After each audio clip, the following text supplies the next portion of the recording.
Alors, le Saint-Esprit m'inspire aujourd'hui depuis très très longtemps. Je lui rends grâce et gloire. Aujourd'hui, nous sommes le 19 août 2015, mais ça fait très longtemps que le Saint-Esprit m'a inspiré cette astuce, mais que je n'avais tout simplement pas nécessairement eu le temps d'enregistrer ou de mettre en ligne plutôt.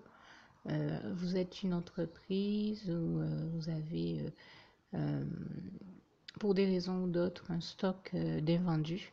Euh, Ça peut être des denrées alimentaires, du matériel scolaire, du matériel de bureautique, du matériel informatique, quel que soit ce que vous avez d'invendu ou que vous savez que pour des raisons ou d'autres, vous ne pouvez pas vendre, mais qui est encore utilisable ou qui peut bénéficier à certaines personnes, n'hésitez pas à donner, à faire des dons à toutes les associations caritatives, toutes les associations qui aident, mettent dans la main les plus démunis à se relever. C'est vraiment l'élan de solidarité que je vous invite à avoir de la part du Seigneur Jésus.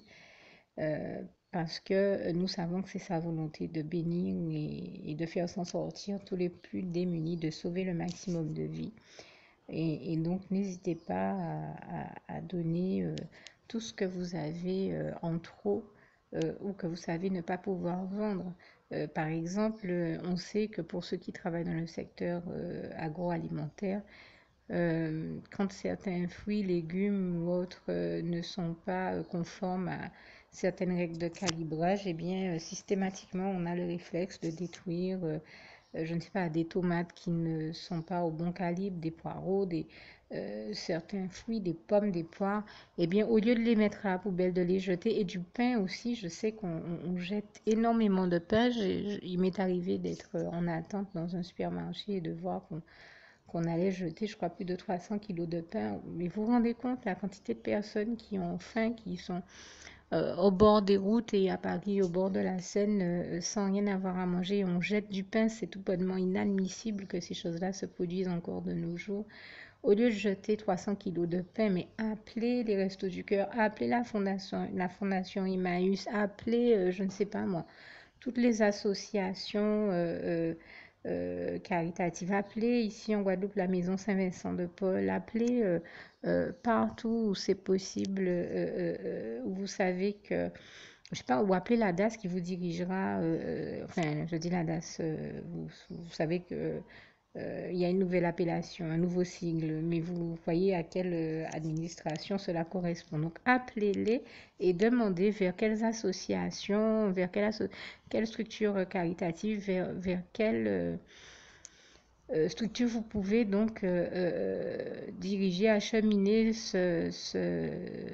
ou faire un don donc de ce surplus que vous avez. Et plutôt que de mettre toutes ces choses-là à la poubelle, pensez à la bonne œuvre que vous pouvez réaliser et à toutes les personnes que Dieu peut bénir à travers vous en leur donnant soit votre trop plein de pain, de légumes, de fruits ou toute autre chose dont vous disposez. Ça peut être des meubles, ça peut être il y a tellement de choses qu'on jette inutilement à la poubelle et tellement de personnes qui auraient besoin de recevoir toutes ces choses-là en bénédiction, des vêtements, enfin, quel que soit ce que c'est, n'hésitez pas à faire un don de la part du Seigneur aux plus démunis, que ce soit par le biais des associations ou directement aussi si vous avez autour de vous des personnes que vous voyez être plus démunies. N'hésitez pas à leur tendre la main et à leur donner tout ce que vous pouvez pour les bénir de la part du Seigneur, plutôt que de mettre des quantités de choses à la poubelle inutilement. Tellement de personnes ont faim, tellement de personnes ont besoin de vêtements, de légumes, de fruits, de toute espèce de choses. Et je viens d'entendre à la télévision, et j'en rends grâce et gloire à Dieu, à Jésus, à son Saint-Esprit, euh, que Dieu lui qui, je lui rends grâce et gloire, hein. Dieu est celui qui nous permet toujours, qui met toujours en place l'adoption des meilleures mesures en notre faveur, comme le psaume 40, versets 5 à 6 nous le rappelle si bien. Euh, eh bien, Dieu a mis en place un système, il a permis qu'on fasse une réduction d'impôts pour tous ceux qui donnent, pour toutes les entreprises qui donnent des œufs et du lait, voilà, qui au lieu de jeter leur stock d'œufs et de lait invendus, eh bien, les donnent à des associations caritatives. Ils ont un retour de 60% en moins d'impôts, vous vous rendez compte? Donc, Dieu met en place justement ces très bonnes mesures-là pour favoriser le don, pour nous encourager à donner, puisque toutes les entreprises donc, qui donnent des stocks d'invendus ou des stocks de produits dont qu'elles ont surplus et qu'elles savent ne pas pouvoir utiliser, eh bien Dieu les bénit en leur permettant d'avoir une réduction d'impôts derrière. Vous vous rendez compte, c'est une mesure extraordinaire que Dieu a fait adopter et je lui rends grâce et gloire. Alors bien entendu, pour être clair dans mon propos, je ne sais pas l'éventail d'entreprises auxquelles cette nouvelle loi s'adapte, mais en tout cas, je sais que pour le lait et les œufs, c'est déjà possible. Donc, vérifiez, renseignez-vous pour savoir si ça concerne votre entreprise aussi. Mais avec ou sans réduction d'impôt, je crois que quand on est réellement consciencieux, qu'on a une bonne conscience, on préfère faire un don de toute la marchandise qu'on a en surplus ou de tout ce qu'on a en stock et qu'on sait qu'on n'utilisera pas. Quand on sait l'époque qu'on vit, la crise financière qu'on traverse, la crise historique sans précédent et la gravité et la précarité dans laquelle vivent certaines personnes, certains êtres humains comme nous-mêmes, on n'a aucune envie de les laisser, de les voir euh, continuer à dépérir sans pouvoir faire un geste, quoi. Donc, je crois que le mieux à faire, qu'on y trouve un intérêt ou pas, c'est de faire tout ce qu'on peut pour tendre la main aux plus démunis. Et c'est vraiment à cet élan de solidarité, de générosité que je vous appelle de la part de Dieu, de Jésus et de son Saint-Esprit, et de Dieu qui vous bénira toujours. Nous le connaissons, dès que nous donnons, Dieu nous donne en retour, il nous bénit toujours par-dessus. Donc, n'hésitez pas à faire ces gestes-là de la part du Seigneur Jésus qui vous en bénira en retour. Bien entendu, nous sommes aussi suffisamment consciencieux pour être capables de donner sans nécessairement attendre quoi que ce soit en retour. Mais le plus important dans ces situations-là, c'est d'avoir un geste envers les démunis pour ne pas les laisser dans les pires situations. Et donc, c'est vraiment ce à quoi je vous invite de la part du Seigneur Jésus. Que Dieu vous garde et vous bénisse tous. Je termine avec ce passage-ci, cher à mon cœur, de Philippiens 4, verset 7, tout en vous invitant à faire la prière qui va suivre, que je rajoute juste dans quelques secondes à cette petite vidéo. Donc Philippiens 4, verset 7, que la paix de Dieu qui surpasse toute intelligence garde vos cœurs et vos pensées en Jésus-Christ. À bientôt. Juste une petite précision pour tous ceux qui ne sont pas encore, qui n'ont pas encore choisi la meilleure des options qui soit, qui est celle d'aller se placer, de faire le choix à soi-même, d'aller se placer dans les bras d'amour de Jésus-Christ, pour se mettre à l'abri de ce monde cruel. Eh bien, je partage avec vous la prière par le biais de laquelle on y accède.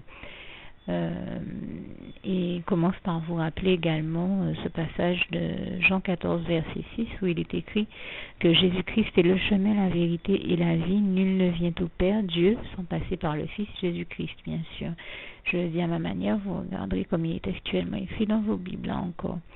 Et donc, n'hésitez pas à ouvrir vos cœurs à Dieu, à Jésus, à son Saint-Esprit, à être sincère avec lui et à lui adresser la prière qui suit, à lui dire tout simplement, Éternel mon Dieu, Seigneur Jésus-Christ, moi, un tel, vous dites votre nom et votre prénom, je t'accepte aujourd'hui comme mon sauveur personnel, le seul maître et roi de ma vie. Je remets toute ma vie entre tes mains puisqu'elle t'appartient, Éternel mon Dieu, puisque tu l'as créée, cette vie. Donc tu en es donc le seul maître et propriétaire comme de tout ce qui existe dans tout l'univers. Je remets donc toute ma vie entre tes mains, je te la donne. Merci, Éternel mon Dieu, aussi de permettre que cette vie que tu m'as donnée continue à être à ta gloire et que je continue à te servir, à t'appartenir pour l'éternité, d'éternité en éternité. Merci aussi, Seigneur, de faire que je continue Donc, à te servir et à t'appartenir pour l'éternité, d'éternité en éternité. Et aussi, Seigneur, de m'accorder la grâce de ton pardon et de ta miséricorde pour tous les péchés que j'ai commis tout au long de ma vie, jusqu'à la date d'aujourd'hui incluse. Et c'est au nom puissant du Seigneur Jésus-Christ que j'ai fait cette prière. Et à vous tous qui avez fait cette prière, je vous dis que Dieu vous bénisse abondamment, puissamment, richement. Et surtout, n'hésitez pas à la partager avec tous vos proches et contacts, amis, membres de vos familles, collègues, bien-aimés, tous ceux que vous aimez. Et surtout tous ceux à qui Dieu vous mettra à cœur, avec qui Dieu vous mettra à cœur de la partager.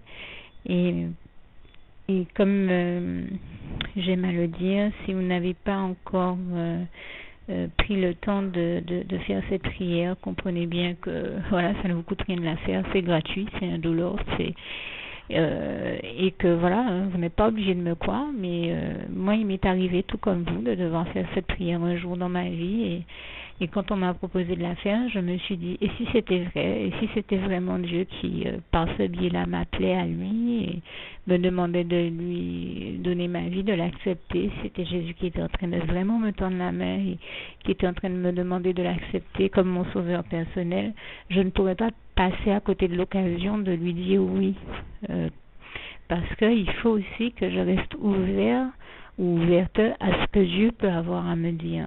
Il faut que je garde mon cœur et mon intellect ouvert à ce que Dieu peut avoir à me dire. Donc je me suis dit, je ne peux pas courir le risque de passer à côté de mon éternité, de passer à côté des meilleures choses de la vie, surtout si le maître et créateur de la vie m'appelle et cherche à me sauver. Pour être sauvé, il faut bien que je lui dise oui, que je souhaite qu'il me sauve. Oui, Seigneur Jésus-Christ, je t'accepte comme mon sauveur personnel. Et c'est le sens de cette prière. Et comme je dis, elle ne nous coûte rien à faire. Et puis surtout, moi je vous dis, du jour où je l'ai faite, j'ai vu Jésus changer ma vie en mieux sur tous les plans. Et donc je crois que ça ne vous coûtera rien, ça ne vous coûte rien vous non plus de la faire et puis d'expérimenter, de regarder comment les choses vont se dérouler dans votre vie, de regarder Jésus changer votre vie en mieux, à vous aussi. Et voilà, d'en faire l'expérience. Et pour en faire l'expérience, il faut commencer par faire cette prière. Donc si vous ne l'avez pas encore dite, réembobinez tout simplement cette vidéo ou ce document si vous préférez, réécoutez-le et dites avec moi la prière que vous m'avez entendu mentionner. Et n'oubliez surtout jamais que tout est possible à celui qui croit en Dieu, en Jésus-Christ et en son Saint-Esprit, comme il est écrit en Marc 9, verset 23, et que tout est possible à Dieu, comme il est écrit en Marc 10, verset 27. Que Dieu vous bénisse donc et à bientôt.